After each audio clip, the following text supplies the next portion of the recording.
పోలీసులు రాజకీయ నాయకుల యొక్క కార్యకర్తల్లాగా పనిచేస్తుంటే ఇప్పుడు న్యాయస్థానాలు న్యాయం చెప్పాల్సిన పరిస్థితి వచ్చింది.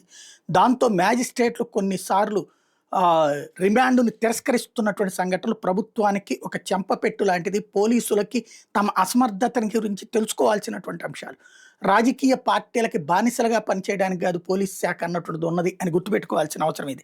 తిరుపతి జిల్లా సచివేడు నియోజకవర్గం కేవీబీపురం మండల పోలీసులు అత్యుత్సాహానికి శ్రీకాళహస్తి న్యాయస్థానం చుక్కెదురైందంటూ సాక్షి రాసుకొచ్చింది. గతేడాది డిసెంబర్ 21 మాజీ సీఎం వై జగన్మోహన్ రెడ్డి జన్మదినం సందర్భంగా కేవీపీపురంలో స్థానిక సర్పంచ్ కరపారెడ్డి గిరిబాబు నేతృత్వంలో జన్మదిన వేడుకలు నిర్వహించారు.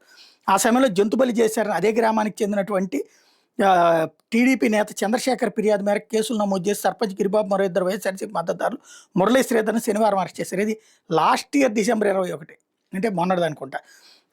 వాళ్ళని జైలుకు పంపాలని టీడీపీ నేతలు ఒత్తిడి చేయడంతో పోలీసులు వాళ్ళని రోజంతా బంధించి సంఘటనకి కేసుకు సంబంధం లేని సెక్షన్లు నమోదు చేసి రాత్రి 12 గంటలకు శ్రీకాళహస్తి న్యాయస్థానంలో హాజరుపరిచారు. అయితే పోలీసులు నమోదు చేసిన సెక్షన్లు వ్యవహరించిన తీరు మీద బాధితుల తరపు న్యాయవాది శేఖర్ సవివరంగా కోర్టుకు వివరించారు. దీని మీద న్యాయమూర్తి సైతం పోలీసులు తీరును ప్రశ్నించడంతో పాటు జరిగిన ఘటన కేసుకు సంబంధం లేకుండా పోలీసులు వ్యవహరించడం సరికాదన్నారు. అనంతరం బాధితులకు రిమాండ్ తిరస్కరించి బెయిల్ మంజూరు చేశారు. ఆ తర్వాత వాళ్ళని విడుదల చేశారు.